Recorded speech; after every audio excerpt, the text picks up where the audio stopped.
ஆனா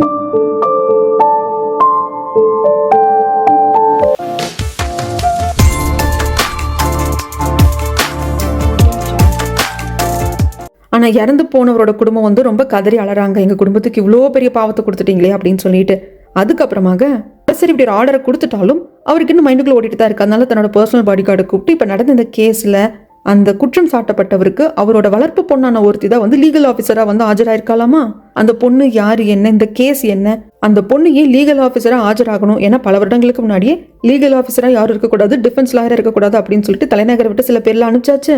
அப்படி இருக்கிறப்ப கூட சட்டத்தை கையில் எடுத்துக்கிட்டு அந்த பொண்ணு வர வேண்டிய அவசியம் என்ன, விசாரிச்சு சொல்லுங்க அப்படிங்கிறாங்க. நயனாவை எல்லாரும் பாராட்டுறாங்க. கண்டிப்பா வந்துட்டு வெளியே வந்துருவாரு, வாடா நீ நல்லா வாதாடணும் அப்படிங்கிற சமயத்தில் நயனா ஒரு நிமிஷம் இருங்க அப்படின்னு சொல்லிட்டு நம்ம தேவோனை தான் பார்க்க வருவாங்க.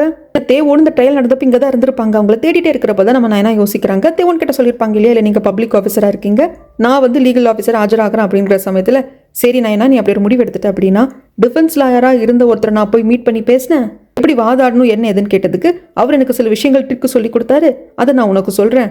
நீ வந்து வார்டன் மேல குற்றம் இல்லை, அவர் அந்த தப்பை பண்ணல, மர்டரை பண்ணல அப்படின்னு காப்பாத்துன்னு நினைச்ச அப்படின்னா அவர் நல்லவர்னு நீ ப்ரூஃப் பண்றது அப்படிங்கிறது அந்த கேஸை வந்து ஒரு மாதிரி லேக் பண்ணி விட்டுடும். அதுக்கு பதிலாக யார் குற்றவாளி அப்படிங்கிற மாதிரி இந்த கேஸை கொண்டு போகணும், உண்மையான கல்பிரிட் யாரு அப்படிங்கிற மாதிரி ஒரு கேள்வியை எழுப்பி தான் இந்த கேஸை நீ கொண்டு போகணும். ஸோ வார்டனை காப்பாற்றணும் அப்படிங்கிறதுக்காக நீ சில ஆதாரங்களை அவர் இன்னசென்ட் ப்ரூவ் பண்றதுக்காக நீ வச்சிருப்ப. ஆனா அதை தவிர்த்து உண்மையான குற்றவாளி அப்படிங்கிற ஒருத்தனும் இருக்கான் அப்படிங்கிற மாதிரி ஒரு கேள்வி எழுப்பி தான் நீ கொண்டு போகணும்.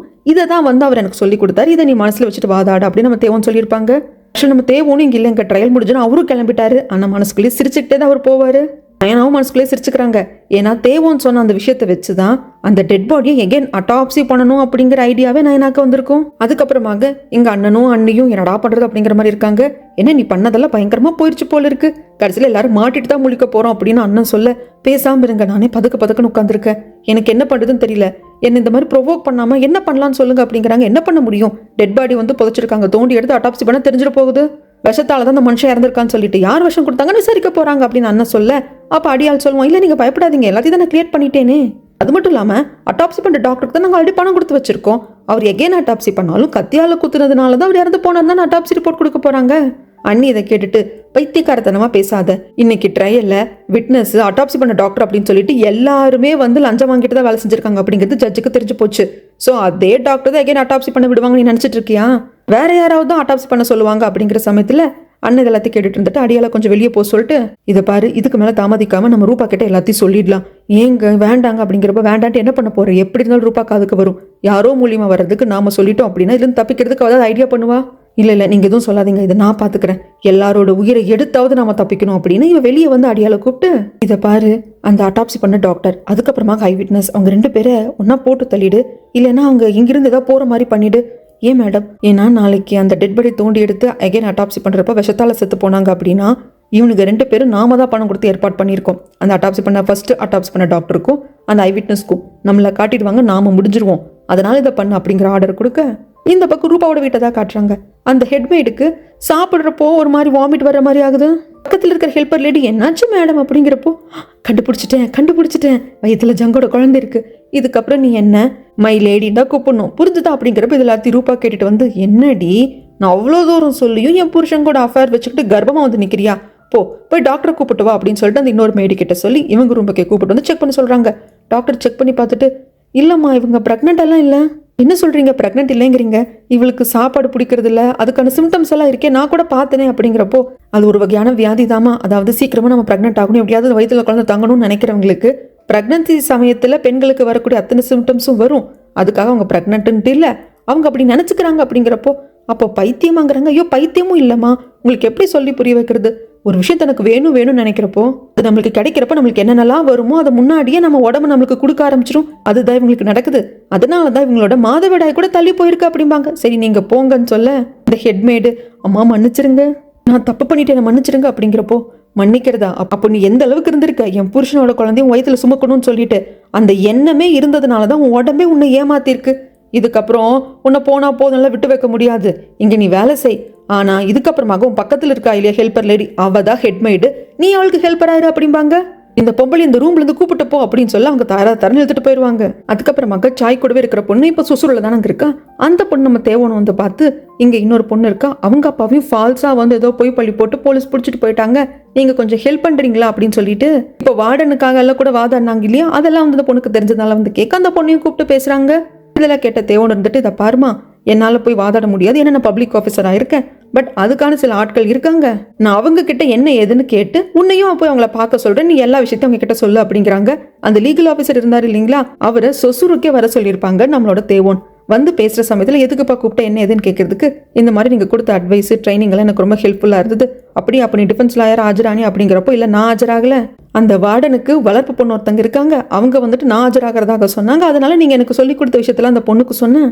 ட்ரையலும் நல்லபடியாவே போச்சு. அதை பார்த்ததுக்கு அப்புறம் தான் எனக்கு புரிஞ்சிச்சு, எத்தனையோ நிரபராதிகள் வந்து இப்படி வாதாடுறதுக்கு தங்களுக்குன்னு யார் இல்லாமல் எவ்வளவோ கஷ்டப்பட்டிருப்பாங்க. உண்மை தங்கள் பக்கம் இருந்தும் கூட அந்த நிரூபிக்க முடியாம அவங்க தண்டனை ஏத்துட்டு இருப்பாங்க இல்லையா, அவங்களுக்கெல்லாம் நம்ம உதவி பண்ணணும். அப்படிங்கிறப்போ இதை பாருப்பா, சட்டத்துல டிஃபென்ஸ் லாயரா ஆஜராகிறதுக்கு வந்துட்டு இடம் இருக்கு, அதை வந்து சட்டத்தை யாரும் வந்து இதுவரைக்கும் மாத்தல, அதனால அது எனக்கு பிரச்சனை இல்லை. ஆனா கவர்மெண்ட் நினைச்சதுன்னா, அரசர் நினைச்சாங்கன்னா, உயர் அதிகாரிகள்லாம் நினைச்சாங்க அப்படின்னா, இந்த டிஃபென்ஸ் லாயர் எல்லாம் நம்ம குடைச்சலா இருக்காங்களே, இவங்களெல்லாம் ஒழிச்சு கட்டணும் அப்படிங்கிறதுக்காக எகெயின் எனக்கு நடந்தது என்ன மாதிரி பல பேருக்கு நடக்கும். தலைநகர் விட்டு அனுப்பிச்சிடுவாங்க, ஏதோ அகதிக மாதிரி வாழ வேண்டியதாக போயிடும்பா. அதனாலதான் சொல்றேன், என்னால முடியாது அப்படிங்கிறப்போ இல்லைங்க, உங்களை எகெயின் வந்து லீகல் ஆஃபீஸரா டிஃபென்ஸ் லாயரா ஆஜராக சொல்லல, நீங்க சில பேருக்கு ட்ரைனிங் கொடுக்கலாம் இல்லையா, அதை பண்ணுங்க. அப்படி நீங்க ட்ரைனிங் கொடுக்கறப்போ உங்களுக்கு எந்த ஒரு பிரச்சனையும் வராம நான் பாத்துக்கிறேன் அப்படின்னு சொல்லி வாக்கு கொடுக்குறாங்க தேவோன். இப்படி அரசு ரொம்ப வந்து கடுமையா இருக்கிறதுனாலும், கவர்னர் ஆபீஸை வந்து கலைச்சே தீருவேன் அப்படின்னு எல்லாம் இருக்கிறதுனாலையும் ராஜமாதா வேற மாதிரி ப்ராட்டஸ்ட் பண்ண ஆரம்பிச்சிட்டாங்க. சாப்பிடாம இருக்கிறது, சரியா தூங்காம இருக்கிறது, தண்ணி கூட குடிக்காம இருக்கிறதுன்னு சொல்லிட்டு அவங்களுக்கு உடம்பு சரியில்லாம போயிடுச்சு. இதை மேய்டு வந்து அரசர் கிட்ட சொல்றப்ப பக்கத்துல இருந்து ஜியும் இருப்பாங்க. பதறாதப்பா ஜி, இதெல்லாம் நான் எதிர்பார்த்தது தான், எங்க அம்மா என்ன இப்படி எல்லாம் பிளாக்மெயில் பண்ணுவாங்கன்னு தெரியும், எதா இருந்தாலும் பாத்துக்கலாம் அப்படிங்கிறாங்க.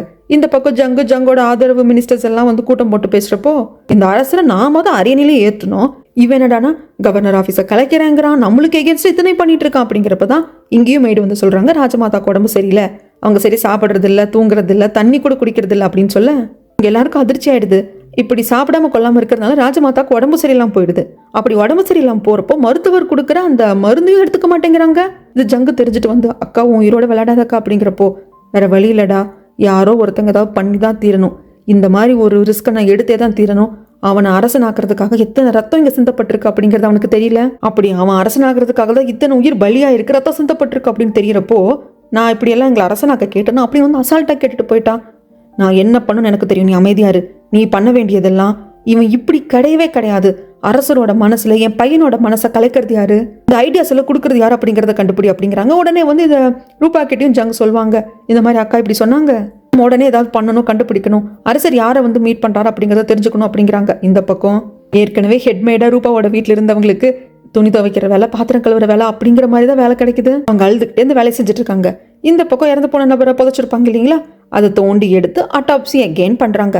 அதுக்கப்புறமாக நம்ம நயனா ஒரு 2 பேரை செலக்ட் பண்ணியிருப்பாங்க.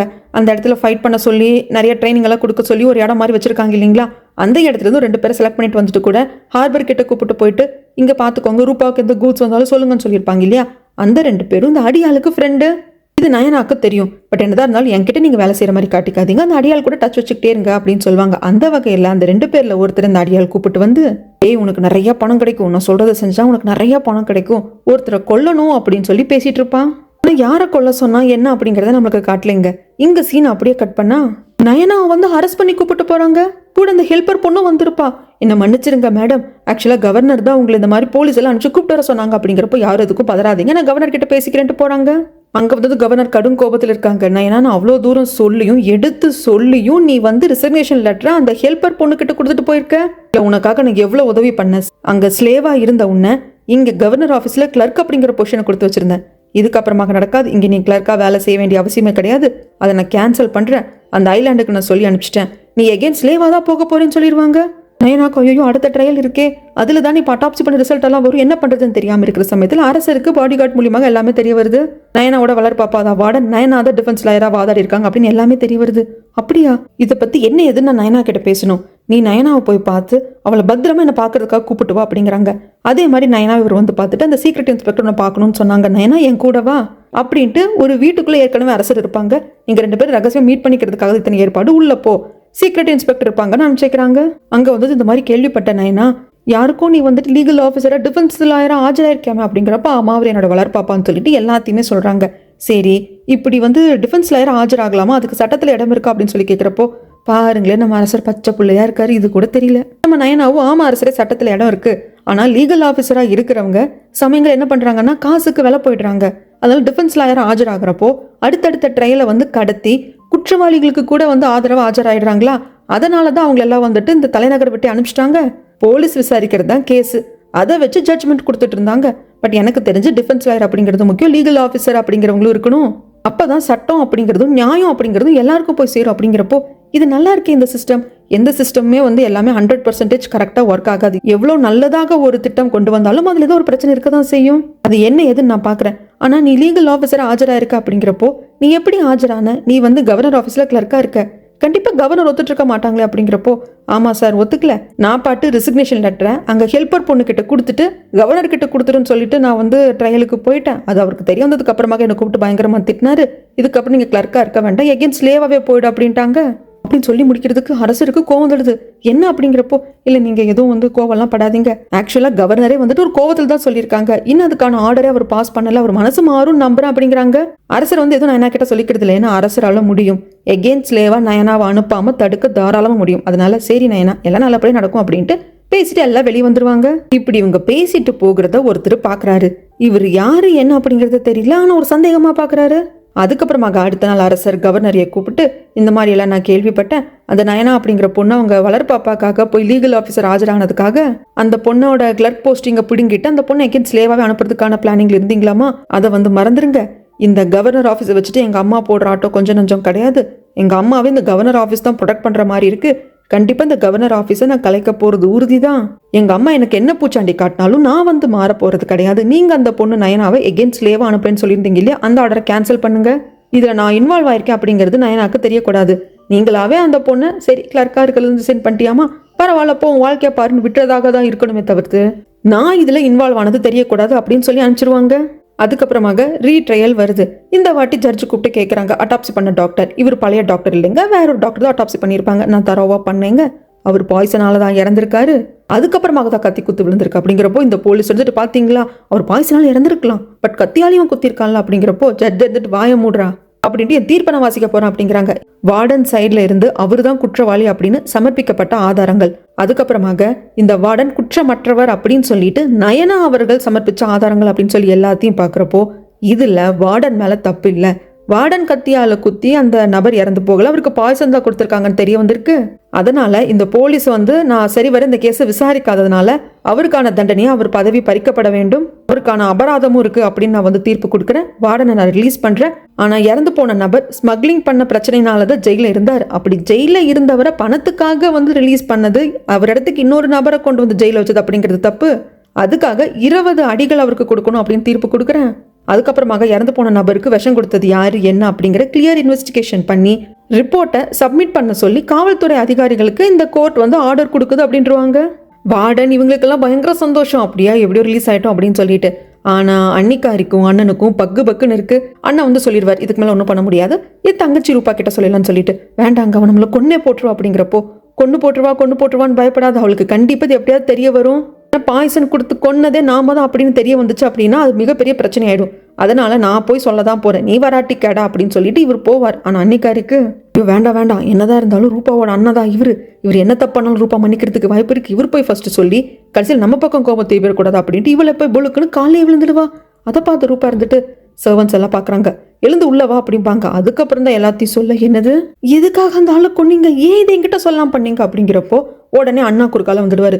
அதை பண்ணது நான் தாமா தங்கச்சி, ஆக்சுவலா நான் கொஞ்சம் எனக்கு பணம் தேவைப்பட்டுச்சா, அதை வந்து அவன்கிட்ட நான் வாங்கிட்டேன், உனக்கு தெரியாம அந்த பணத்தை நான் வாங்கினதுனால அவன் அதை வச்சு என்ன பிளாக்மெயில் பண்ண ஆரம்பிச்சான், ரொம்ப என்னை போட்டு வந்து குறைச்சல் கொடுத்துக்கிட்டே இருந்தானா, ஒரு கோபத்தில் அவனை விஷம் வச்சு நான் கொன்னுட்டேன், அதுக்கப்புறம் என்ன பண்றது ஏது பண்றதுன்னு தெரியாம இந்த மாதிரி வேலைகளை நான் பண்ணிட்டேன். அப்படிங்கிறப்போ எல்லாத்தையும் பண்ணிட்டீங்க, ட்ரையலுக்கு போய் ரீட்ரையல் ஆகி இத்தனை கந்தரகோலமும் நடந்ததுக்கு அப்புறமாக வந்து என்கிட்ட சொல்றீங்க ஏன் ஃபர்ஸ்டே சொல்லல அப்படிங்கிறப்போ அதுக்கும் நான் தாமா காரணம், என் ஒய்ஃப் எல்லாம் வந்து சொல்லாம் தான் சொன்னா நான் தான் பயந்துட்டேன் அப்படிங்கிறாங்க. தன் ஒய்ஃபை மொத்தமா வந்து ஒரு சேஃப்கார்ட் பண்ணிட்டாரு, தன்னை பத்தி ஏதாவது சொன்னா கூட தங்கச்சி மன்னிச்சிருவா அப்படிங்கறதுனால சொல்லியிருக்காரு. அதுதான் நடக்கவும் செய்யுது. அன்னிக்காரி சும்மா இல்லாம எல்லா உண்மை வெளியே வந்தது அப்படின்னா கண்டிப்பா எங்களுக்கு பனிஷ்மெண்ட் கொடுப்பாங்க, எங்க மூலியமாக உங்களுக்கு பிரச்சனை வரும் அப்படிங்கிறப்போ ரூபாக்கு கோவம் வந்துடும். என்ன பிளாக்மெயில் பண்றீங்களா அப்படிங்கிறப்போ, ஐயோ அதெல்லாம் பண்ணல, நடக்கிறத சொன்ன ரூபா அப்படிங்கிறாங்க.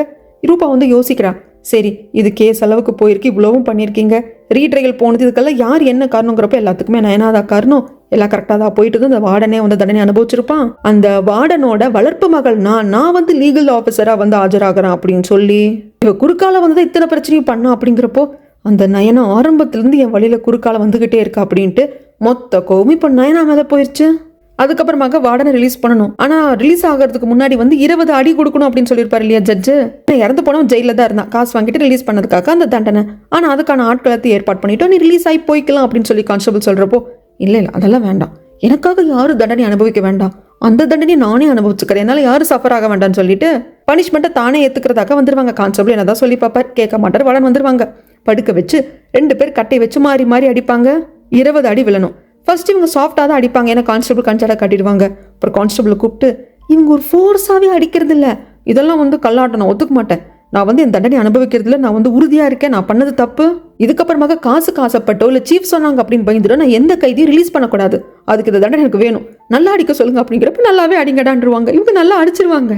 அது வேற இவருக்கு வலிக்குது, அதனால மாதிரி கான்ஸ்டபிளை கூப்பிட்டு ரொம்ப ஃபோர்ஸா அடிக்கிறாங்க. அப்படிங்கிறப்ப, டேய் எனக்கே கோவம் வருது பார்த்துக்கோ, நானே கட்டையை பிடிங்க அடிச்சிருவேன், என்ன நினைச்சிட்டு இருக்க, சாஃப்டா அடிச்சாலும் ஏதாவது சொல்ற, ஃபோர்ஸா அடிச்சாலும் ஏதாவது சொல்ற அப்படின்ட்டு எப்படியோ தண்டனை நிறைவேற்றி வெளியே என்ன மற்றவங்கள நிற்பாங்க, அவங்க கிட்ட இவங்களை கொண்டு வந்து ஒப்படைக்கிறாங்க. அப்போ கான்ஸ்டபிள் சொல்லுவாங்க, இந்த தண்டனை ஏத்துக்கிறதுக்கு ஆட்களை நான் செட் பண்ணிட்டேன், பட் இந்த ஆள் கேட்காம நானே எல்லா அடியும் வாங்கிக்கிறேன்னு சொல்லிட்டா வீட்டுக்கு கூப்பிட்டு போய் ஒத்தனை கொடுங்கம்மான்னு அனுப்பிச்சப்பாங்க. இந்த பக்கம் கமிஷனர் வந்துட்டாரு, அந்த பேலஸ் கார்டு முன்னாவை தேடி போயிருப்பாரு இல்லைங்களா, வந்துட்டாரு. வந்தவங்க அரசரோட பர்சனல் மேடிக்கிட்டையும் ஜேட் லேடிக்கிட்டையும் சொல்றாங்க, இந்த மாதிரி அவரை தேடி போன, ஆக்சுவலா அவர் உயிரோட தான் இருக்காரு, பல வருடங்களாக மிங் நாட்டில் தான் இருந்திருக்காரு, அப்பப்போ நம்ம நாட்டோட பார்டருக்கு வந்துட்டு ஒரு இடத்துல தங்கிட்டு போவாராமா. அவரு காண போனதுக்கு அப்புறமாக அவங்க குடும்பத்தாரையும் வந்துட்டு போட்டு டார்ச்சர் பண்ணிருப்பாங்க. அதன் வகையில் குடும்பத்தை சேர்ந்தவங்க எல்லாம் அடுத்தடுத்து இறந்து போயிருக்காங்க. அடிக்கடி நம்ம நாட்டோட தலைநகருக்குள்ள தன் குடும்பத்துக்கு என்னாச்சு ஏதாச்சுன்னு பாக்குறதுக்காக அவர் வந்துட்டு போயிருக்கிறதாக அவர் தங்கியிருக்கிற இடத்துல இருந்த ஒரு ஆள் எனக்கு சொன்னாங்க. இப்போ அந்த இடத்துல அவர் இல்லை, எகெயின் மிங் நாட்டுக்குள்ளேயே போயிட்டதாக அவர் சொல்றாரு. நான் ரொம்ப நாள் காத்துட்டு இருந்தேன், ஆனால் அவங்க வருவாங்க அப்படிங்கிற மாதிரி தெரியல, அதனால நான் ரிட்டர்ன் வந்துட்டேன். பேலஸ் கார்டு முன்னாவை பார்த்தா மட்டும்தான் எல்லாமே தெரியும் அப்படிங்கிறப்போ அரசரோட பர்சனல் மேடு சொல்லுவாங்க, கமிஷனர் இந்த மாதிரி நீங்கள் இதெல்லாம் பற்றி விசாரிக்க போன சமயத்தில் அந்த ஹேர்பினுக்கு பின்னாடி தான் தப்பா யாருங்கிற ரகசியம் இருக்குது அப்படின்னு அந்த பொண்ணுக்கு தெரிஞ்சிருச்சு, ஆனால் வேற எதுவும் தெரியல, இப்போ என்ன பண்ணுறது அப்படிங்கிற சமயத்தில் 3 பேர் சேர்ந்து ஒரு முடிவுக்கு வராங்க. ஒருவேளை அந்த பொண்ணு இளவரசியா, அதாவது நயனா இளவரசியா என்னங்கிறது நம்மளுக்கு தெரியல, என்னவா இருந்தாலும் அந்த பொண்ணை நம்ம பாதுகாக்கணும் அப்படிங்கிற முடிவுக்கு வராங்க. அதன் வகையில ஒரு பொண்ணை வந்து கூப்பிட்டு விடுறாரு கமிஷனர். ஏற்கனவே ஸ்பையா இருந்த சமயத்துல நிறைய பெண்களும் ஸ்பையா இருந்திருப்பாங்க, அதுல இந்த பொண்ணு ஒருத்தி. நம்ம நயனா ஜெயில இருந்தப்போ கொல்றதுக்காக ஒரு ஸ்பை பொண்ணு அனுப்பிச்சிருப்பாங்க இல்லைங்களா, அந்த பொண்ணு இந்த பொண்ணு வேற. இந்த பொண்ணை கூப்பிட்டு வந்து நயனாவை பார்க்க வராங்க. சொல்லுங்க கமிஷனர் சார், எப்படி இருக்கீங்க, என்ன எதுனால கேட்டதுக்கு அப்புறமாக, நிறைய பேச வேண்டியது இருக்கு நயனா, அப்புறம் பேசிக்கலாம், உனக்கே தெரியும் ஸ்பை ஆர்கனைசேஷனே வேண்டான்னு சொல்லிட்டு ராஜமாதா கலைச்சிட்டாங்க. அதுக்கப்புறம் நாங்களாம் ஒவ்வொரு வேலைக்கு போயிட்டோம். இந்த பொண்ணு ஒரு காலத்துல லேடிஸ் ஸ்பையா இருந்தவதான். இந்த பொண்ணு எங்க வேலைக்கு போவ என்ன எது சொல்லாதாலும் உன் கூட வச்சுக்கோ, இந்த பொண்ணுக்கு ஏதாவது வேலை ஏதாவது போட்டுக்கூட எப்பவும் பக்கத்துலேயே வச்சுக்கோ அப்படின்னு சொல்லி விட்டுட்டு வராங்க. நயனாவும் சரி சார் நான் பாத்துக்கிறேன் அப்படின்னு சொல்லிடுவா. வெளியே வரவர் இந்த லேடிஸ் ஸ்பை கிட்ட நயனா பக்கத்திலே இருக்கணும், என்ன நடந்தாலும் நயனாவை பாதுகாக்கணும், புரிஞ்சுது அப்படின்னு சொல்லிட்டு போவாரு. அதுக்கப்புறமாக இந்த ரூபாவை பாக்குறதுக்காக கவர்னர் ஆபீஸ்ல இருக்கிற கவர்னர் வராரு. வந்தவரு சோகமா இருக்கிறப்போ ரூபா வந்து சொல்லுவாங்க, புரியுதுங்க ஐயா, இந்த மாதிரி அரசர் வந்து கவர்னர் ஆபீஸே வந்து கலைச்சிட சொல்லிட்டாங்களாமா, உங்க சோகம் எனக்கு புரியுது, என்ன பண்றதுன்னு தெரியல, பார்க்கலாம், ராஜமாதா இருக்காங்களா நம்ம கூட அப்படிங்கிறப்போ, இதை பாருங்கம்மா, இப்போ நான் சொல்ற விஷயம் என் லைஃபே நான் ரிஸ்க் ஆக்கிட்டு சொல்றேன். கவர்னர் ஆபீஸ்ல நயனா அப்படின்னு ஒரு பொண்ணு கிளார்க்கா இருந்தாலும் உங்களுக்கு தெரியும் இல்லையா? ஆமா தெரியும். அரசர் அந்த பொண்ணு வெளியே சந்திக்கிறாங்க அப்படிங்கிறாங்க. ஸோ கடைசியா அரசர் நயனா பேசிட்டு வந்தப்போ யாரோ பார்த்த மாதிரி நம்மளுக்கு காட்டினாங்க இல்லைங்களா, அந்த யாரோ கிடையாது, கவர்னர் தான். கேட்டு ஷாக் ஆயிடுறா ரூபா. ஆமாமா, இதை நான் இப்போ சொல்றதுக்கான ரீசன் என்னன்னா, என்ன கவர்னர் ஆஃபீஸ் கலைச்சதும் எனக்கு அந்த பொசிஷன் எல்லாம் இருக்காது. ஸோ என்னோட இடத்த நிலைநாட்டிக்கிறதுக்காகவும் ஒரு உண்மையான விஷயத்த உங்ககிட்ட சொன்னதன் மூலியமாக எனக்கு வேற ஏதாவது பொசிஷனாவது கிடைக்கும் இல்லையா, அதுக்காகவும் தான் சொல்றேன் அப்படிம்பாங்க. ரூபா ஷாக்கா இருக்க. அதுக்கப்புறமாக நம்ம நயனாவும் அந்த லேடிஸ் பையன் அப்படி சும்மா வாக்கிங் வந்துட்டு இருப்பாங்க. அப்போ ராஜமாதாவோட பர்சனல் பாடி கார்டு வருவாங்க. சார் வாங்க, வணக்கம், சொல்லுங்க என்ன திடீர்னு அப்படின்னு கேட்குறப்போ, நயனா ராஜமாதா உன்னை பார்க்கணும்னு உடனே கூப்பிட்டாங்க, வா அப்படின்னு கூப்பிடுறப்போ அந்த ஸ்பை பொண்ணை திரும்பி பார்த்து, நீ போய் நம்ம பிசினஸ் பண்ற இடத்துல வெயிட் பண்ணு, நான் ராஜமாதாவை பார்த்துட்டு வந்துடுறேன் அப்படின்னு வருவாங்க. ஆனா அங்க வந்து வேற ஒரு வீட்டுக்கு முன்னாடி நின்னுட்டு உள்ள வாமா அப்படின்னு கூப்பிடுறப்போ, ராஜமாதா தான் என்ன பார்க்க சொல்லி கூப்பிட்டாங்கன்னு சொன்னீங்க, இங்க எப்படி ராஜமாதா இருப்பாங்க அப்படிங்கிறப்போ, உள்ள வந்தா புரியும் அப்படின்னு சொல்லி கூப்பிட்டு உள்ள வந்தா அங்க நிக்கிறது ஜங்கு ரூபாவும். அந்த கவர்னர் தானே அரசரும் நம்ம நயனாவும் தனியா ஒரு வீட்டுல பேசிட்டு வெளியே வந்ததை பார்த்தது. அதை ஃபர்ஸ்ட் ரூபா கிட்ட தான் வந்து சொல்லியிருப்பாங்க. ரூபா போயிட்டு ஜங்கு கிட்ட சொல்லியிருப்பாங்க, இந்த மாதிரி அரசரோட மைண்டை கலைக்கிறது யாருங்கிறது தெரிஞ்சு போச்சு. அரசர் அரண்மனை விட்டு வெளியே போயிட்டு நயனாவை தான் மீட் பண்றாரு. இந்த மாதிரி எனக்கு தகவல் கிடைச்சிருக்கு அப்படின்னு எல்லாத்தையும் சொல்ல, அதுக்கப்புறமாக தான் பிளான் பண்ணியிருக்காங்க. ராஜமாதாவோட பர்சனல் பாடி கார்டு கிட்ட சொல்லியிருக்காங்க நயனா இங்க கூப்பிட்டு வந்திருக்காங்க. ஆக்சுவலி இது ஜங்கு ரூபாவோட வீடும் கிடையாது, இது வேற வீடு. அப்படிங்கிறதுனால தான் சந்தேகமே இல்லாம ஒருவேளை ராஜமாதா நம்மள பர்சனலா மீட் பண்ணுங்கிறதுக்காக, யாருக்கும் தெரியக்கூடாது அப்படிங்கிறதுக்காக வந்திருக்காங்க நினைச்சிட்டு நம்பி வந்திருப்பாங்க நயனா. இவங்கள பார்த்ததும் எதுக்கு பொய் சொல்லி என்ன வர வச்சிங்க அப்படின்னு சொல்லி கேட்குறப்போ, உண்மையை சொல்லியிருந்தா வந்திருப்பியாமா, உங்ககிட்ட பேசணும், அதுக்காக தான் பொய் சொல்லி வர வச்சோம் அப்படிங்கிறாங்க. ஆனால் நயனா முறைச்சு பார்த்து நிற்கிறப்போ, உங்ககிட்ட கொஞ்சம் சில விஷயங்கள் பேசணும். ஏன்னா நீ கவர்னர் ஆஃபீஸில் கிளர்க்கா இருக்க, ராஜமாதாவுக்கும் கூட மேலே ஒரு மதிப்பு மரியாதை இருக்கு, அதனால ஒரு ஹெல்ப் கேட்கறதுக்காக தான் அப்படின்னு ஜங்கு வந்து பேசுறாங்க. நயனா அப்படியே கல்லு மாதிரியே நிற்பா. இதை பாரு நயனா, உன்னை கொல்ற இன்டென்ஷன் எங்களுக்கு கிடையாது, அதனால தைரியமா வா பேசலாம் அப்படிங்கிறப்போ, இந்த ரூபாவை பார்த்துட்டு கொஞ்சம் நாட்களுக்கு முன்னாடி உங்க மனைவி என்னை கொல்றதுக்காக தான் பிளானே பண்ணாங்க, அப்படி இருக்கிறப்போ உங்களை எப்படி நான் நம்ப முடியும்? ரூபா சொல்வா, இதை பாரு, உன்னை கொல்லணும்னு நினச்சிருந்தோம் அப்படின்னா ஆள் அனுப்பிச்சு, அதுவும் ராஜமாதாவோட பர்சனல் பாடி கார்டு அனுப்பிச்சு கூப்பிட்டெல்லாம் வந்திருக்க மாட்டேன், அவரையே அனுப்பிச்சு கொல்ல தான் சொல்லியிருப்பேன். அதனால நாங்கள் என்ன பேசுகிறோம் ஏது பேசுகிறோம் அப்படிங்கிறத கேளு, நம்பிக்கை இருந்தால் கேளு, இல்லைன்னா நீ திரும்பி போகலாம் அப்படிம்பாங்க. நம்ம நயனா என்ன முடிவெடுத்தாங்க அப்படிங்கிறது தெரியல. நயனா கூடிய அந்த ஸ்பை பொண்ணு இருப்பா இல்லைங்களா, நான் ராஜமாதாவை பார்த்துட்டு வரேன் நீ போ அப்படின்னு சொல்லியிருந்திருப்பாங்க. ஆனால் அந்த ஸ்பை பொண்ணு டேரெக்டாக போயிட்டு கமிஷன் கிட்ட சொல்லியிருப்பாங்க, இந்த மாதிரி ராஜமாதாவோட பாடி கார்டு தான் வந்து கூப்பிட்டு போனாங்க, நயனா வந்து என்ன வர வேண்டாம்னு சொல்லிட்டாங்க, நம்ம பிஸ்னஸ் ஹவுஸுக்கு போயிட்டுன்னு என்ன சொன்னாங்க, பட் நான் பதுங்கி ஃபாலோ பண்ணிட்டு வந்து பார்த்து இந்த வீட்டுக்குள்ள தான் கூப்பிட்டு போனாங்க அப்படின்னு கமிஷனரையும் சொல்லி கூப்பிட்டு வந்திருப்பாங்க. கமிஷனர் பார்த்து விடுத்து ஜங்கோட வீடு அப்படிங்கிறாங்க. இல்லை ஜங்கோட வீடு இங்கே கிடையாது, அடுத்த தெருவில் இருக்குது அப்படிங்கிறப்போ, இல்லை ஜங்குக்கும் ரூபாவுக்கும் இந்த ஊரில் நிறைய வீடு இருக்குது, அதில் ஒரு வீடு தான் இது. நயனா கிட்ட பேசணும் அப்படிங்கிற பிளான்னா வந்து ஜங்கு ரூபாவை தான் போட்டிருப்பாங்க. அவங்க எப்பவுமே இருக்கிற வீட்டுக்கு கூப்பிட்டா கண்டிப்பாக நயனா வரமாட்டான்னு தெரிஞ்சுதான் ஏதோ ஒரு வீட்டுக்கு வர மாதிரி பிளான் பண்ணியிருக்காங்க. அதுவும் ராஜமாதாவோட பர்சனல் பாடி கார்டு அனுப்பிச்சு கூப்பிட்டதுனால தான் நயனா வருவா அப்படின்னு தெரிஞ்சே பண்ணியிருக்காங்க அப்படின்ட்டு இவங்க 2 பேரும் வெளியே வெயிட் பண்ணுறாங்க நயனாக்காக. அதுக்கப்புறமாக நயனா அவங்க கூட உள்ள வந்து உட்காந்து பேசுறதுக்கு ஒத்துக்கிட்டா. வந்ததுமே இவங்க 2 பேரும் ரொம்ப நயனா கைஸ் வைக்கிறாங்க. இதை பாரு நயனா, நம்மளுக்குள்ள மிஸ் அண்டர்ஸ்டாண்டிங் இருந்தாலும், நீ எவ்வளோதான் எங்களுக்கு வந்து எதிர்ப்பாக வந்து இருந்தாலும், உன் டேலண்ட் வந்து அப்படிங்கிறது நான் வந்து பாராட்டியே தீரணும். உன்னை ஃபர்ஸ்ட் அந்த ஜெயிலில் 15 வயசு இருக்கிறப்ப தான் பார்த்தேன், அப்போ என் ஃபியூச்சர் சொன்ன பார்த்தியா, அப்போ இருந்து எனக்கு மேலே வந்து ஒரு அபிப்பிராயம் இருக்குது, நீ நல்ல பொண்ணுன்னு எனக்கு தெரியும், நீ டேலண்டான பொண்ணுன்னு எனக்கு தெரியும் அப்படின்னு நல்லா சொல்கிறப்போ, அதுக்கெல்லாம் ரொம்ப நன்றிங்க, எதுக்கு என்னை கூப்பிட்டீங்க, எதுக்கு என்கிட்ட பேசணும் அதை ஃபஸ்ட்டு சொல்லுங்கள் அப்படிங்கிறப்போ, பாரு உன்னை ஸ்லேவாக வந்து அனுப்பிச்சிட்டாங்க, பட் அங்கே கவர்னர் வந்து உன்னை கவர்னர் ஆஃபீஸில் கிளர்க்காக வந்து அப்பாயிண்ட் பண்ணதுனால தான் நீ ஸ்லேவாக இருக்கிறது வந்து வந்துட்ட, அரசர் வந்து கவர்னர் ஆஃபீஸே வேண்டான்னு கலைக்க பார்க்குறாரு, அது கலையாமல் நீ தான் தடுக்கணும், ஏன்னா அப்படி கலைச்சிட்டாங்கன்னா கிளர்க்காக இருக்கிற நீ எகெயின் ஸ்லேவாக போயிடுவேன், அதுவும் நடக்காமல் உன்னால் தடுக்க முடியும், ஏன்னா ராஜமாதா உனக்கு சப்போர்ட்டாக இருக்காங்க, ஸோ உனக்கு கண்டிப்பாக எகெயின் ஸ்லேவாக போகிறதுக்கு அனுமதிக்க மாட்டாங்க, அதனால உனக்கு எந்தவித பாதிப்பும் கிடையாது அந்த கவர்னர் ஆஃபீஸை கலைக்கிறதுனால, ஆனால் எங்களுக்கு வந்து பாதிப்பு ஏற்படும், ஸோ கவர்னர் ஆஃபீஸை கலைக்காமல் வந்து நீ பார்த்துக்கணும் அப்படின்னு சொல்கிறாங்க. என்னடா இது இவங்க இப்படியெல்லாம் பேசுகிறாங்களே, இதுக்கு நம்மக்கிட்ட இந்த ஹெல்ப்பை கேட்குறாங்க அப்படின்னு புரியாமல் தான் நம்மளோட நயனா யோசிக்கிறாங்க. அதுக்கப்புறமாக நயனா அதுக்கு என்ன சொன்னாங்க எது சொன்னாங்கன்னு தெரியலங்க. உடனே ஓகேனா சொல்ல பாருங்க, கண்டிப்பாக டைம் ஏதோ கொடுத்துருப்பாங்களோ என்னமோ, நம்மளுக்கு அதை காட்டல. நயனா அந்த வீட்டை விட்டு வெளியே வர்றப்போ வெயிட் பண்ணிட்டு இருந்தவங்க வந்து பார்க்குறாங்க, கமிஷனர் சார் நீங்கள் எப்படி அப்படிங்கிற சமயத்தில், இல்லைம்மா ராஜமாதா உன்னை கூப்பிட்டதாக அவங்களோட பர்சனல் பாடி வந்து கூப்பிட்டு போனப்போ இந்த பொண்ணுக்கு ஏதோ சந்தேகம் வந்திருக்கு, ஃபாலோ பண்ணிட்டே வந்து பார்த்துருக்கா, இந்த வீட்டுக்குள்ளே தான் நீ போனேங்கிறத பார்த்து தான் என்கிட்ட வந்து தகவல் கொடுத்தா, ஜங்கு ரூபாவுக்கு சொந்தமான ஒரு வீடாச்சு அப்படிங்கிறாங்க. ஐயோ அது எனக்கெல்லாம் தெரியாது, நான் ராஜமாதா ஏதோ சீக்கிரட்டாக பார்க்க நினைக்கிறாங்கன்னு சொல்லிட்டு தான் இந்த வீட்டுக்குள்ளே போனால் கடைசியில் பார்த்தா அங்கே ஜங்கு ரூபாவும் இருக்காங்க அப்படின்னு நயனா சொல்கிறதுக்கு, அது எனக்கே புரியுது, ராஜமாதா கூப்பிட்டாங்கன்னு பொய் சொல்லி தான் ஜங்கே உன்னை கூப்பிட்டுருக்கான், என்ன ஏது அப்படின்னு கேட்குற சமயத்தில் சொல்கிறாங்க, கவர்னர் ஆஃபீஸை கலைக்க விடாமல் பார்த்துக்கோ, ஹெல்ப் பண்ண எங்களுக்காக ஒர்க் பண்ண அப்படின்னு சொல்லி ஜங்கு ரூபாவும் கேட்டாங்க. ஆனால் அந்த கவர்னர் ஆஃபீஸை கலைக்காமல் இருக்கிறதுக்கு எங்களுக்கு ஹெல்ப் பண்ணு, எங்களுக்கு ஒர்க் பண்ணு அப்படிங்கிறத மட்டும் கேட்கறதுக்காக அவங்க கூப்பிட்ட மாதிரி தெரியல, அதுக்கு பின்னாடி ஏதோ ஒரு காரணம் இருக்கிற மாதிரி தெரியுது, அது என்னன்னு தெரியலங்கிறாங்க.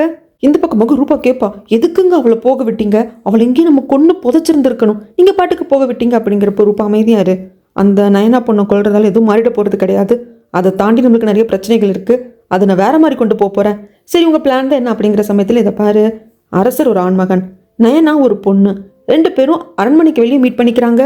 ஆனால் இவங்களுக்கு தெரியாது என்னன்னா, அரசரை தான் போய் பார்க்குறோம் அப்படிங்கிறது நயனாக்கே தெரியாது அப்படிங்கிறது இவங்களுக்கு தெரியாது.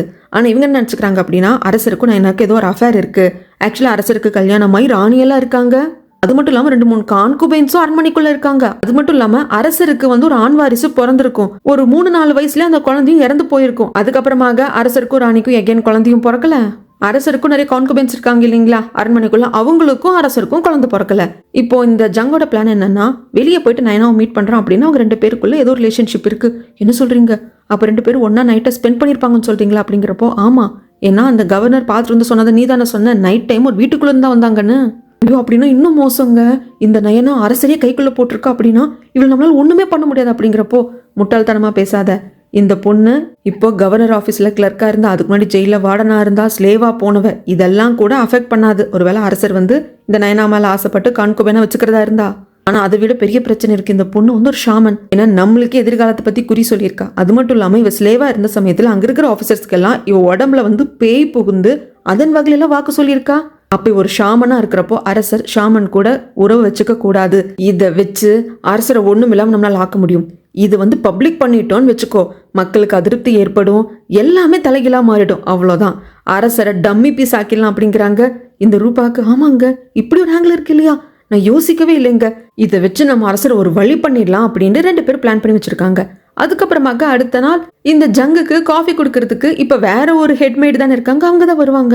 முன்னாடி இருந்த அந்த மெய்டு எங்க ஏதுன்னு கேட்கறதுக்கு இந்த மாதிரி அம்மா அவங்களுக்கு வந்து பாத்திரம் விளக்குற வேலை, துணி துவைக்கிற வேலை தான் கொடுத்துட்டாங்க, இங்க ப்ரமோஷன் கொடுத்துருக்காங்க. அப்படிங்கிறப்போ அங்க வந்து கேட்குற சமயத்துல இதுக்கெல்லாம் காரணம் என் ஒய்ஃப் தானே, என் கூட நீ ஒன்னா இருந்தது தெரிஞ்சதுனால தான் வித்தனை டார்ச்சர் பண்றா உன்ன.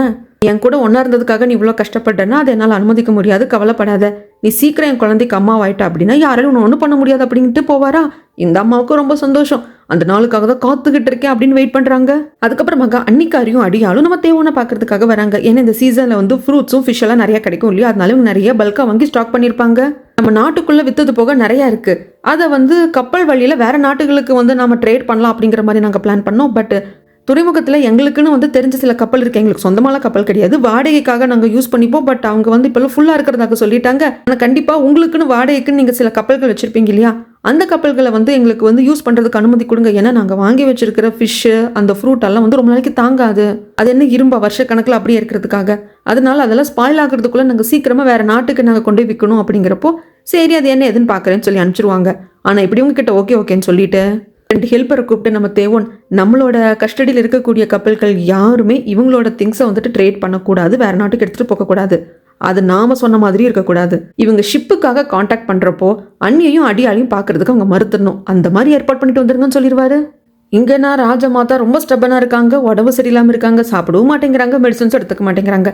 அரசரே வராங்க, அம்மா ஒழுங்கா மெடிசன் எடுத்துக்கோங்க அப்படிங்கிறப்போ போடா போன்னு சொல்றாங்க, கேட்க மாட்டேங்கிறாங்க. இப்போ என்ன பண்ணணுங்கிறப்போ மெடிசன் எடுத்துக்கோங்கன்னு அந்த பவுல் எடுத்து கையில் கொடுக்குறப்போ அந்த மருந்து கீழே கொட்டிட்டு அவ்வளோதான் முடிஞ்சதில்ல, கிளம்பு அப்படிங்கிறாங்க. அரசருக்கு என்ன பண்ணுறதுன்னு தெரியல.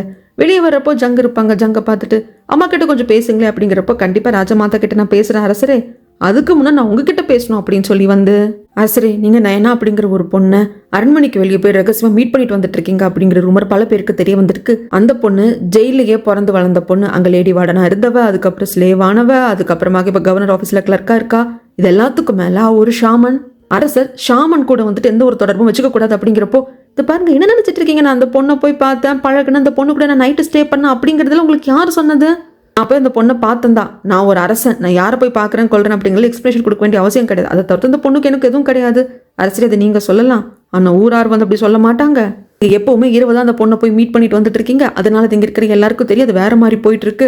நீங்க அரண்மனைக்கு வெளியே போயிட்டு ஷாமனா இருக்கிற ஒரு பொண்ணை போய் நீங்க பாக்குறீங்க பேசுறீங்க அப்படின்னு ராஜமாதாக்கு தெரிஞ்சது அப்படின்னா அது மிகப்பெரிய பிரச்சனை ஆயிடும். அது மட்டும் இல்ல மக்கள் எப்படி பேசிட்டு இருக்காங்க அப்படின்னா அந்த பொண்ணு வந்து ஒரு ஷாமன், அதாவது பேய்களை பொசஸ் பண்ணி குறி சொல்றது, எதிர்காலத்தை பத்தி ஜோசி சொல்றதெல்லாம் வந்து பண்ணக்கூடிய பொண்ணு. அவளோட பிளாக் மேஜிக்கால உங்க மண்டையை வந்து மழுங்கடிச்சிட்டா. நீங்க அரசர் தான், ஆனா முன்னாடி இருந்த அரசர் நீங்க இல்ல, அவங்க பிளாக் மேஜிக்கால உங்களை வேற மாதிரி மாத்திட்டா அப்படின்னு கூட பேசுவாங்க. இதெல்லாம் நாட்டு முழுவதும் பரவச்சு அப்படின்னா பெரிய பிரச்சனை ஆயிடும். அப்படிங்கிறப்போ என்னென்னமோ சொல்றீங்களே அப்படின்னு அரசர் கேட்கிறப்போ, அரசரே வேற வழியே இல்லை, ஆனா ஒரே ஒரு வழிதான் இருக்கு, அது உங்க கையாலே அந்த நயனா பொண்ணை நீங்க பனிஷ் பண்ணணும் அப்படிங்கிறாங்க. என்னது ஊரார் பேசுவாங்க அப்படிங்கிறதுக்காக அந்த பொண்ணு பண்ணாத தப்புக்கு ஒரு இன்னசென்டான பொண்ணை பலி கொடுக்க சொல்றீங்களா, அதுவும் என் கையால அந்த பனிஷ்மெண்ட் கொடுக்க சொல்றீங்களா அப்படிங்கிறப்போ, அரசரே இதெல்லாம் நான் பண்றது நீங்க என்னோட சொந்த அக்கா பையன், நான் வந்து உங்களுக்கு தாய் மாமன், அது மட்டும் இல்லாம நான் ஒரு லாயல் சர்வெண்ட், அதெல்லாத்தையும் மனசுல வச்சு இந்த நாட்டோட நலனுக்காகவும் உங்க நலனுக்காகவும் தான் சொல்றேன் அப்படின்னு சொல்லிட்டு வந்துடுவான். அரசர் வந்து குழப்பத்துக்கு போயிட்டாரு. வெளியே வந்து பயங்கர கள்ளத்தனமா சிரிச்சுட்டு போவான். அப்படி நேரா வந்து ரூபா கிட்ட சொல்றான், நான் அரசரோட மனசை கலைச்சிட்டேன், நீங்க அந்த நயனா பொண்ணுக்கு நீங்க தான் பனிஷ்மெண்ட் கொடுக்கணும்னு நான் சொல்லிட்டேன். கண்டிப்பா அரசரால் அது முடியாது, ஏன்னா அரசரோட கண்ணில் நயனா மேல இருக்கிற காதலை நான் பார்த்துட்டேன். நயனாவை காப்பாத்துறதுக்காக என்னென்ன வேலை வேணாலும் அரசர் செய்வாரு. அப்போதான் நம்ம அரசரை கப்புன்னு கேட்ச் பண்ணணும். எகெயின் என் அக்காவுக்கு மட்டுமே வந்து உண்மையா இருக்கக்கூடிய மகனா என் அக்காவோட பேச்சு கேட்ட நடக்கிற மகனா மாத்த போறேன் அரசரை அப்படின்ட்டு பயங்கரமா வியூகம் அமைச்சிட்டோம் அப்படிங்கிற மாதிரி தான் ரெண்டு பேரும் பேசிப்பாங்க. அதுக்கப்புறமாக ஜங் வந்து தேவோனை பார்க்கணும் கூப்பிட்டு விடுங்க அப்படின்னு சொல்லியிருப்பாங்க. தேவோன்னு பார்க்கறதுக்கு வருவாங்க. வந்ததும் என்னப்பா அப்பா போன வாட்டி திட்டேன் கோச்சுக்கிட்டேன் அப்படின்ட்டு மேலே கோமா இருக்கே அப்படிங்கிறதுக்கு அப்படியெல்லாம் ஒன்றும் இல்லை சொல்லுங்க என்ன இது அப்படிங்கிறாங்க. நான் டேரெக்டாக பாயிண்ட்டுக்கே வரேன். உனக்கும் நயனாவுக்கு என்ன ரிலேஷன்ஷிப் அப்படிங்கிற சமயத்தில் அப்படியே பார்ப்பாரு நம்மளோட தேவோன். டேய் அந்த பொண்ணு உனக்கு பிடிச்சிருக்குன்னு மட்டும் சொல்லிடாத. ஏன் சொல்லக்கூடாது எனக்கு அந்த பொண்ணு பிடிச்சிருக்கு அப்படிங்கிறாங்க. டேய் என்னடா என்கிட்டயே எப்படி சொல்ற? அந்த பொண்ணு ஜெயிலியே பிறந்து வளர்ந்தவ ஸ்லேவா இருந்தவ அவ எப்படிடா எனக்கு மருமக ஆக முடியும் அப்படிங்கிறப்ப இதை பாருங்க அது உங்க பிரச்சனை. உங்களை யார் அவளை மருமகளா எதுக்க சொன்னது? நான் வந்து சொன்னேன்னா எனக்கு அந்த பொண்ணை பிடிச்சிருக்கு நான் நயனாவை லவ் பண்றேன் அப்படிங்கிற சமயத்துல இந்த பாரு நயனாவை அரசர் வந்து சீக்கிரட்டா போய் மீட் பண்ணிட்டு வந்துட்டு இருக்காரு. அவங்க ரெண்டு பேருக்கு இடையில ஏதோ ஒரு அஃபர் இருக்கு அப்படிங்கிறப்போ இதை பாருங்க அப்படியெல்லாம் கிடையாது. ஈவன் நாம போய் மீட் பண்றது அரசரை தான் அப்படிங்கிறதே நயனாக்கு தெரியாது. அரசரால் நியமிக்கப்பட்ட ஒரு சீக்ரெட் இன்ஸ்பெக்டர் தான் நம்ம போய் பார்க்குறோம் பேசுகிறோம் இந்த மாதிரி சில பிரச்சனைகளை பற்றி எல்லாம் சொல்கிறோம். அரசர் தான் நாட்டு நடப்பை தெரிஞ்சுக்கிறதுக்காக இதெல்லாம் பண்ணுறாங்கன்னு தான் நினச்சிட்டு இருக்காளே தவிர்த்து அது அரசர்னே நான் எனக்கு தெரியாது. நீங்கள் தேவையில்லாம உங்களை இஷ்டத்துக்கு கதை கட்டாதீங்க அப்படிங்கிறப்போ டேய் கதையெல்லாம் கட்டல அரசர்கிட்டே நான் இதை பற்றி பேசிட்டேன். அரசர் இப்போ இந்த நயனா பொண்ணை மீட் பண்ணுறது உண்மைதான். அது மட்டும் இல்லாமல் நயனா பொண்ணுக்கு அந்த அரசருக்கு ஒரு அஃபர் இருக்குது அப்படிங்கிறப்போ அப்படியெல்லாம் கிடையாதுன்னு சொல்கிறல அப்படிங்கிறாங்க. டே நான் அரசர்கிட்ட பேசினேன்டா. அரசர் கண்ணில் நான் பார்த்தேன் நயனா மேலே அவருக்கு ஒரு விருப்பம் இருக்குது காதல் இருக்குது. அது அரசருக்கு இருக்கலாமே தவிர்த்து நயனா அப்படிப்பட்ட பொண்ணு கிடையாது. நயனாக்கு அப்படி விருப்பம்லாம் இல்லை அப்படிங்கிறாங்க. இதுப்பா எனக்கு அதெல்லாம் தெரியாது உன்னலனுக்காக சொல்கிறேன். இதுக்கப்புறம் நீ நயனா போய் பார்த்து மீட் பண்ணக்கூடாதுங்கிறப்ப இதை பாருங்க நீங்கள் தான் எனக்கு வேலை வாங்கி கொடுத்தீங்க விலை நிர்ணயம் பண்ணுற டீமில். அது சம்மந்தமாக ஆர்டர் இருந்தால் கொடுங்க செய்கிறேன். அதை தவிர்த்து என் பர்சனல் லெவலில் தலையிடுறதுக்கு உங்களுக்கு ரைட்ஸ் கிடையாது. இதை பற்றி தான் பேச கூப்பிட்டுருக்கீங்க அப்படின்னா நான் வந்திருக்கவே மாட்டேன். முடிஞ்சிருச்சா நான் கிளம்பட்டுமா அப்படின்ட்டு அவர் பாட்டு கிளம்பி வருவாங்க. இப்போ ஷினி வழிமறிச்சு உங்ககிட்ட நான் கொஞ்சம் நேரம் பேசணும் அப்படின்னு சொல்லி கூப்பிடுறா. இல்லைம்மா எனக்கு வேலை இருக்குது அப்படிங்கிறப்போ ப்ளீஸ் எனக்காக வாங்கலே அப்படின்னு கூப்பிடுறா. ஆக்சுவலாக ஷினி பாவங்க அந்த பொண்ணுக்கு யாருக்கிட்ட எப்படி பேசுறது நம்ம மனசில் இருக்கிறது கொட்டுறதுக்கு யாருமே இல்லையே அப்படிங்கிறது அந்த பொண்ணுக்கு. டீ ஊற்றி கொடுக்குறப்போ இது நம்ம அப்பாவுக்கு பிடிச்ச டீ அப்படின்னு சொல்லிட்டு உங்களை நான் அண்ணான்னு கூப்பிட்டுமா இல்லை பேர் சொல்லி தேவோன்னு கூப்பிட்டுமா அப்படிங்கிறப்போ உன் இஷ்டம் நீ எப்படியோ கூப்பிடுமா. இப்போ என்கிட்ட ஏதோ பேசணும்னு சொன்னியே என்ன எதுன்னு கேட்குறதுக்கு நான் பேசுறது இங்கே கேட்குறதுக்கு யாருமே இல்லைன்னா அப்பாவும் கேட்க மாட்டேங்கிறாங்க. என் அம்மாவும் நான் எதை பேச போனாலும் இக்னோர் தான் பண்ணுறாங்க. இங்கே இருக்கிற மெய்டுக்கிட்டேயா என் மனசில் இருக்கிறது எல்லாத்தையும் கொட்ட முடியும்? என்னதான் நம்ம ரெண்டு பேருக்கும் அம்மா வேறையா இருந்தாலும் அப்பா ஒன்று தானே. அதான் உங்ககிட்ட பேசலான்னு தான் கூப்பிட்டேன் அப்படிங்கிறப்போ புரியுதுமா. ஆனால் உன் வயசில் இருக்கிற பொம்பளை பிள்ளைங்கிட்ட பேசு அதுதான் உனக்கு நல்லதாக இருக்கும். நான் உன்னை விட வயசில் ரொம்ப பெரியவன். அது மட்டும் இல்லாமல் இப்போ உட்காந்து பொறுமையாக பேசுறது எனக்கு டைம் இல்லை. பெரிய பிரச்சனையெல்லாம் நான் டீல் பண்ணிட்டு இருக்கேன் நான் கிளம்புறேன்னு கிளம்பிடுவாங்க. அப்போ ஷினியை பார்க்குறப்ப ரொம்ப பாவமாக இருந்தது. இந்த பொண்ணு ரொம்ப லோன்லியாக இருக்கா அப்படிங்கிறத முகத்தை பார்த்தாலே தெரியும். இந்த பக்கம் குக்கிங் லேடி வந்து வார்டனுக்காக கொஞ்சம் சமைச்செல்லாம் எடுத்துகிட்டு போவாங்க. ஏன்னா அவருக்கு அந்த அடியெல்லாம் வாங்கியிருக்காரு இல்லைங்களா. ஸோ இன்னும் ஒரு வேலைக்கு வரல. அந்த சமயத்தில் கான்ஸ்டபிள் வந்து இந்த கான்ஸ்டபிளுக்கு இந்த குக்கிங் லேடி மேலே ஒரு கண்ணு கொடுங்க இதெல்லாம் வெயிட்டாக இருக்கும் நானும் தூக்கிட்டு வரேன் நானும் வார்டனை பார்க்கலாம் தான் போகலான் இருந்தேன்னு கூப்பிட்டு வரப்போ அங்கே ஹோட்டல் கடை வச்சிருப்பாங்க இல்லைங்களா அவங்களுக்கு கான்ஸ்டபிள் மேலே ஒரு கண்ணு. என்ன நீங்க ரெண்டு பேரும் சேர்ந்து போறீங்க என்ன நீ ஏமாத்த பாக்குறியா அப்படி இப்படின்னு பேசுறப்போ குக்கிங் லேடி இதுதான்டா சான்ஸ் அப்படின்னு சொல்லிட்டு அந்த பாக்ஸை பிடிக்கிட்டு அவங்க பாட்டுக்கு வார்டனை பார்க்கறதுக்கு வந்துடுவாங்க. வார்டன் கிட்ட அந்த சாப்பாட்டு பாக்ஸ் எல்லாம் கொடுத்துட்டு நீங்க எப்படி இருக்கீங்க இப்போ நல்லா இருக்கீங்களா நான் ரொம்ப நாள் உங்ககிட்ட ஒன்று சொல்லலான் இருந்தேன் நம்ம இதுக்கப்புறமாக ஒன்னா சேர்ந்து வாழலாம் அப்படிங்கிறாங்க. ஆக்சுவலாக குக்கிங் லேடிக்கு கல்யாணமாய் ஹஸ்பண்ட் இறந்து போயிருப்பாங்க. குக்கிங் லேடிக்கு வார்டனை பிடிக்கும் எப்பவுமே கூடவே இருக்கிறதுனால பெருசா தன்னோட மனசை வந்து அவர் எங்க எக்ஸ்போஸ் பண்ணிக்கல. ஆனா இப்ப ஒரு ஜெயிலுக்கெல்லாம் போயிட்டு வந்து இவ்வளோ கஷ்டப்பட்டு இருக்கிற சமயத்துல அவங்க காதல் இதுக்கு மேல மறைக்க கூடாதுன்னு நினைக்கிறாங்க. அதனால சொல்லிடுறாங்க. வார்டனே ஷாக்கா இருப்பாங்க. ஏன் உங்களுக்கு இதுல விருப்பம் இல்லையா அப்படின்னு சொல்லி கேட்குறப்போ ஐயோ விருப்பம் இல்லைன்னு யார் சொன்னா எனக்கும் ஓகே தான் ஆனா இல்ல ஒரு மாதிரி திடீர்னு நடக்குதா அதுக்கு தான் எனக்கு எப்படி ரியாக்ட் பண்றதுன்னு தெரியல அப்படிங்கிறப்போ வெளியே யாரும் கூப்பிடுற மாதிரி இருக்கு இருங்க நான் யாருன்னு பார்த்துட்டு வரேன் அப்படின்ட்டு குக்கிங் லேடி போவாங்களா. இவருக்கு ஐயோ இப்போ என்ன நடந்தது என் வாழ்க்கையில இதெல்லாம் நிஜமே என் வாழ்க்கையில தான் நடக்குதா இதெல்லாம் ஹேண்டில் பண்ண முடியலையேன்னு பேசிக்கிட்டே இருப்பாங்க. வெளியே வந்திருக்கிறவங்க வந்து தேவன் தான். தேவன் நயனா இருக்கால என்னன்னு கேட்கறதுக்கு இல்லையேப்பா அப்படிம்பாங்க. இவர் அப்படியே தட்டு மாதிரி எழுந்து வந்துட்டாரு. ஏன்ப்பா தேவன் தான் பிரச்சனையா அப்படிங்கிறப்போ இல்லை நான் நயனா உடனே பார்த்து பேசணும் நான் இங்கே வெயிட் பண்ணட்டுமா நயனா வர்ற வரைக்குங்கிறப்போ தாராளமாக வெயிட் பண்ண அப்படிம்பாரு. அதுக்கப்புறம் இங்கே நயனாவை பார்க்கறதுக்காக அந்த அடியாள் கூட இருக்கிற ஒரு ஃப்ரெண்டு வராங்க. ஆக்சுவலாக இவங்க வந்து இந்த நயனாவோட ஆள் தான். அடியாளும் இவங்களும் ஒரு காலத்தில் ஃப்ரெண்டு. அதனால ஒரு ஸ்பை பண்ணுற மாதிரி அந்த அடியாள் கூட வச்சிருப்பாங்க நம்ம நயனா. இந்த அடியாள் கூட சொல்லியிருப்பான் இல்லையா எனக்காக நீ ஒருத்தங்களை வந்து மர்டர் பண்ணணும் அப்போ நிறைய பணம் கிடைக்கும்னு சொல்லிட்டு அது யார் என்ன அப்படிங்கிறத வந்து சொல்கிறாங்க. ஒருத்தங்க கிடையாது நயனா ரெண்டு பேரை வார்டன் கத்தியால் குத்துனதை பார்த்தேன்னு சொன்ன ஐ விட்னஸ். அடுத்து ரெண்டாவது அட்டாப்சியில் வந்துட்டு அவர் கத்தியால் குத்துனதுனால தான் இறந்தாங்க அப்படின்னு சொன்னால் அட்டாப்சி பண்ண டாக்டர் இவங்க ரெண்டு பேரும் மர்டர் பண்ண சொல்லி அந்த அடியாள் என்கிட்ட சொல்லியிருக்கான். நிறைய பணம் கொடுக்குறதாக சொல்லியிருக்கான். நீங்கள் என்ன சொன்னீங்க அப்படிங்கிறப்போ நான் உடனே அந்த ஆன்சரும் சொல்லலை யோசிச்சு சொல்கிறேன்னு சொல்லிட்டேன். சரி உடனே போய் அந்த அடியாள் கிட்ட ஓகேன்னு சொல்லிடுங்க அப்படிங்கிறாங்க. இடையில இருக்கிற ஃப்ரெண்டுக்குன்னா கோவம் பயம் அட அமைதியா இருங்க இவங்க கிட்ட அந்த ரெண்டு பேரும் போட்டு தள்ள சொல்லியிருக்காங்க. இவரு நோன்னு சொல்லிட்டா வேற யாராவது கிட்ட சொல்ல போறாங்க. அதனால தான் சொல்றேன் நான் ஒரு பிளான் வச்சிருக்கேன் நீங்க அவங்க கிட்ட அடியாள் கிட்ட போய் சொல்லிடுங்க ரெண்டு பேரும் நான் போட்டு தள்ளுறேன்னு சொல்லிட்டு அதுக்கப்புறமாக என்ன பண்ணணும் அப்படிங்கறத நான் பிளான் பண்ணி சொல்றேன் அப்படிங்க. அடுத்து நயனை வந்து கான்ஸ்டபிள் தான் பார்க்க வரா. ஏன்னா வார்டன் வந்து குற்றமற்றவர் அப்படின்னு சொல்லிட்டு ரிலீஸ் பண்ணியாச்சு. ஆனா இறந்து போனவருக்கு யார் விஷம் கொடுத்தாங்க அப்படின்னு கண்டுபிடிக்க சொல்லியிருக்காங்க, இன்வெஸ்டிகேஷன் பண்ண சொல்லியிருக்காங்க. அதெல்லாம் எப்படி போகுதுங்கிறப்போ ஆமா வேகத்துல போகுது நயனா அப்படிங்கிறாங்க. இதை பாருங்க, என்கிட்ட ஒரு ஐடியா இருக்கு. அதன் வகையில இதுக்கு பின்னாடி இருக்கிறது அன்னிக்காரியும் அண்ணன் தான் அப்படிங்கறத கண்டுபிடிச்சிடலாம். அவங்க 2 பேரும் சேர்ந்து அடியாள் கிட்ட சொல்லிட்டு ஐ விட்னஸ் ஆனவரையும் அட்டாப்சி பண்ண டாக்டரையும் போட்டு தள்ள சொல்லியிருக்காங்க.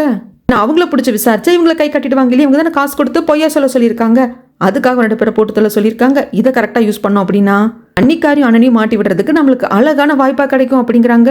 அதன் வகையில உடனே போய் அண்ணனை அரெஸ்ட் பண்றாங்க. இந்த மாதிரி அந்த இறந்து போன நபருக்கு விஷம் கொடுத்து கொன்னது நீங்க தான், அதுக்கு முன்னாடி இருக்கிறது நீங்க தான், எங்களுக்கு ஆதாரம் இருக்கு அப்படின்னு அரெஸ்ட் பண்ணிட்டு போறாங்க. எல்லாரும் பதறி போயிடுறாங்க. அன்னிக்காரி உடனே அடியாள் கிட்ட கேட்கறா, டேய் இப்போ என் ஹஸ்பண்ட் அரெஸ்ட் பண்ணிட்டு போறாங்க, அவங்க 2 பேரும் போட்டு தள்ளுறதுக்கெல்லாம் ஏற்பாடு பண்ணிட்டியல்ல, அந்த ஐ விட்னஸும் அடாப்ட் பண்ண டாக்டர் நம்மளுக்கு எகென்ஸ்ட் ஆயிடக்கூடாது அப்படிங்கிறப்ப மேடம் கவலைப்படாதீங்க, உங்களை போட்டு தள்ளுறதுக்கு ஆட்களை ஏற்பாடு பண்ணிட்டா அப்படிங்கிறாங்க. சரி சந்தேகத்தின் பேரில் அரெஸ்ட் பண்ணிட்டு போறாங்க. இதை பத்தி உடனே ரூபா கிட்ட சொல்லலாம்னு சொல்லிட்டு ரூபா கிட்ட சொல்றப்போ எல்லாத்தையும் பாத்துக்கிறேன்னு சொன்னேன், இப்போ வந்து எங்க அண்ணன் அரெஸ்ட் பண்ணிட்டு போயிட்டாங்கன்னு சொல்றேன். சரி போலீஸ் டிபார்ட்மெண்ட்ல இருந்து ஆஃபீஸரை வர சொல்ல நான் பேசுறேன் அப்படின்னு சொல்ல உடனே போலீஸ் டிபார்ட்மெண்ட்ல இருக்கிற உயரதிகாரி வராங்க. அவங்க கிட்ட ரூபா இந்த மாதிரி ராஜமாதா கிட்ட பேசுறேன், உங்களுக்கு பதவி உயர்வு கொடுக்குறேன், அதுக்கப்புறம் நீங்க பேலஸ்லயே வேலை செய்யலாம் அப்படிங்கிற மாதிரி எல்லாம் சொல்லி இந்த மாதிரி எங்க அண்ணன் அரெஸ்ட் பண்ணிருக்காங்க, ரிலீஸ் பண்ண சொல்லுங்க அப்படிங்க. உடனே கான்ஸ்டபிள் கூப்பிட்டு இதுக்கட தேவையில்லாத வேலையெல்லாம் பண்ற அப்படிங்கிறாங்க. இல்லைங்கய்யா, இவரு தான் அந்த இறந்து போன நபருக்கு விஷம் கொடுத்துருக்காரு, அதனால அவர் இறந்து போயிருக்காரு அப்படிங்கிறதுக்கான எவிடன்ஸ் இருக்கு அப்படிங்கிறாங்க. என்ன இருந்தாலும் சரி அண்ணங்கான ரிலீஸ் பண்ண அப்படிங்கிறாங்க. கான்ஸ்டபிளுக்கு என்ன பண்றதுன்னு தெரியல. அதுக்கப்புறமாக அரசரோட பர்சனல் மேடை பாக்குறதுக்காக நம்ம நயனா வராங்க. அவங்க சொல்றாங்க இந்த மாதிரி இந்த ஹேர்பினுக்கு பின்னாடி இருக்கிற விஷயம் என்னன்னு எனக்கு தெரிஞ்சு போச்சு. அரசரோட ஒரு நாள் இரவு வந்து ஸ்பெண்ட் பண்ற பொண்ணுக்கு தான் வந்து ஹேர்பினை வந்து டோக்கனா கொடுப்பாங்களாமே. இந்த மாதிரி ராஜமாதா வந்து இந்த ஹேர்பினை பத்தி விசாரிச்சாங்க என்கிட்ட, எப்படி ஜெயிலுக்குள்ள வந்ததுன்னு கேட்டப்போ இந்த ஹேர்பினை பத்தின டீடைல்ஸ் அவங்க தான் சொன்னாங்க. அப்போ நீங்க சொல்லுங்க என்னோட அப்பா யாரு, இப்ப அரசரா இருக்கிறவரோட அப்பா தான் என்னோட அப்பாவா அப்படின்னு சொல்லி கேட்கிறப்போ இல்லம்மா அது ஒரு கன்ஃபியூஷன் இருக்கு.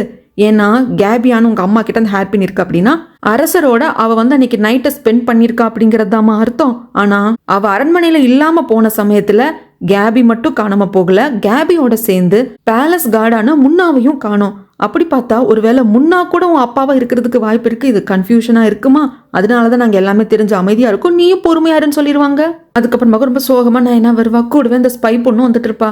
ஏன் உங்க முகம் வாட்டமா இருக்கு, என்ன பிரச்சனை எதுன்னு கேட்கறதுக்கு, என் வீடு பக்கத்துல இருந்துச்சு நான் போய்க்கிறேம்மா, நீ இப்போ பிசினஸ் ஹவுஸ்க்கே போ அப்படிங்கிறப்போ இல்ல கமிஷனர் சார் சொல்லியிருக்காரு உங்க கூடவே இருக்கணும், உங்களை இப்படி பாதிலே விட்டுட்டு போக மாட்டேன், நீங்க பத்திரமா வீட்டுக்கு போனதுக்கு அப்புறமா தான் போவேன் அப்படிங்கிறாங்க. அதே மாதிரி பக்கத்துல வீட்டுக்கும் வந்ததுக்கு அப்புறமாக தான் இந்த பொண்ணே போவா. அங்க நம்ம நயனாக்காக வெயிட் பண்ணிட்டு இருக்க தேவ் வந்தா இருப்பாங்க. என்னக்காக வெயிட் பண்ணிட்டு இருக்கீங்களா, என்ன எதுன்னு கேட்கறதுக்கு நயனா உங்ககிட்ட பேசணும், கொஞ்சம் உள்ளவா அப்படின்னு கூப்பிட்டு பல வாட்டி சொல்லியிருக்கேன் அந்த சீக்ரெட் இன்ஸ்பெக்டரை மீட் பண்ண போகாதேன்னு எகென் மீட் பண்ணியிருக்கதானே அப்படிங்கிறப்போ ஆமா நீங்க வார்ன் பண்ணதுக்கு அப்புறமாகவும் சில டைம்ஸ் நான் போய் மீட் பண்ணேன், நீங்க எப்படி என்ன வார்ன் பண்ணீங்களோ அதே மாதிரி தான் அவர் என்ன வார்ன் பண்ணாரு, நீ என்ன சீக்கிரட்டா வந்து மீட் பண்றதுனால நிறைய பிரச்சனைகள் வரும், உயிருக்கே கூட ஆபத்தா இருக்கும், அதனால பார்த்து இருந்துக்கோன்னு அவரும் சொன்னார் அப்படிங்கிறாங்க.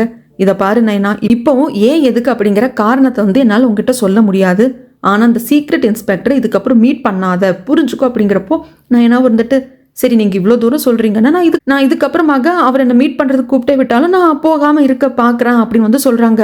நம்மளோட தேவோனுக்கு இதுக்கு மேல எதுவும் சொல்ல முடியலையே அப்படின்னு சொல்லிட்டு வருத்தமா இருக்கு. இப்போ இதோ பழைய நயனாவை பாக்குற மாதிரி இருக்கு. ஏன்னா இதுக்கு முன்னாடி இந்த சீக்ரெட் இன்ஸ்பெக்டர் நீ பார்க்க போகாதேன்னு சொன்னப்போ நயனா நீங்க சொல்றீங்கல்ல நான் போக மாட்டேன்னு சொன்னாங்க இல்லையா, அதே மாதிரி இப்போ சொல்றதை கேட்கிறப்போ ரொம்ப டச்சிங்கா இருக்கு தேவோனுக்கு. தேவோன் ஒரு முடிவு எடுத்திருந்திருப்பாரு, அதை வந்து நயனா கிட்ட சொல்றாங்க.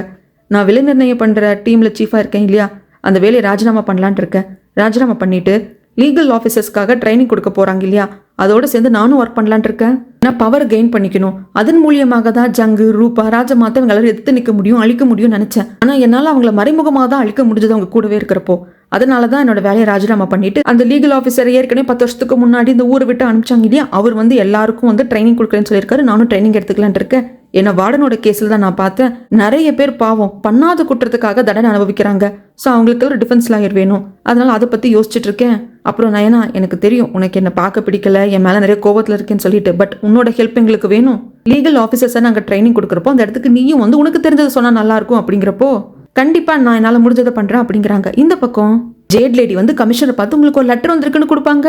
அது பிரிச்சு படிச்சவரு ரொம்ப அப்படி ஷாக் ஆயிடுறாரு, என்னால இப்ப முன்னாவை பார்க்க முடியும் அப்படிங்கிறாங்க. ஆக்சுவலா முன்னா வந்துட்டு இங்கிருந்து தப்பிக்கிறதுக்காக மிங் நாட்டுக்கு போயிருப்பாரு. அதுக்கப்புறமும் இந்த நாட்டுக்குள்ள வந்து தாங்கிறப்ப நாட்டோட பார்டர்ல தான் இருப்பாரு, அங்கதான் அவர் இருப்பாருன்னு சொல்லி விசாரிச்சு போனப்போ அங்க இருந்த ஆட்கள் இல்ல மிங் நாட்டுக்கே அவர் போயிட்டாருன்னு சொன்னாங்க. ஆனா இப்ப அவர் திரும்பி வந்திருக்காரமா, நான் பார்க்க போறேன் அப்படின்ட்டு நைட்டுன்னு கூட யோசிக்கிறது இல்லை, உடனே குதிரை எடுத்துட்டு கிளம்பிட்டாரு.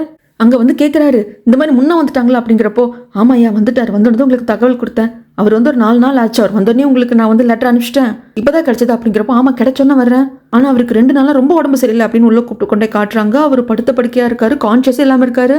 டாக்டர் எல்லாம் கூப்பிட்டு கொண்டு வந்து காட்டுறாங்க. டாக்டர் பார்த்துட்டு வந்து சொல்லுவாங்க, இப்போ கொஞ்சம் நினைவு வந்திருக்கு, அவர் எழுந்து உட்காந்துருக்காரு, நீங்க வந்து பேசுறீங்கன்னா பேசுங்கன்னு. வந்து இவர் பாக்குற சமயத்துல இது யாரு என்ன அப்படின்னு சொல்லிட்டு பக்கத்துல இருக்கிற பர்சன் கிட்ட கேட்கிறப்போ, நீங்க இங்கெல்லாம் மின்னாட்டுக்கு போயிருந்தப்போ இவர் தான் வந்து உங்களை பத்தி விசாரிச்சாரு அப்படிங்கிற சமயத்துல கமிஷனரே சொல்றாரு, நான் யாரு எங்கிருந்து வந்திருக்கேன் அப்படிங்கறது எல்லாத்தையும் சொல்றாங்க.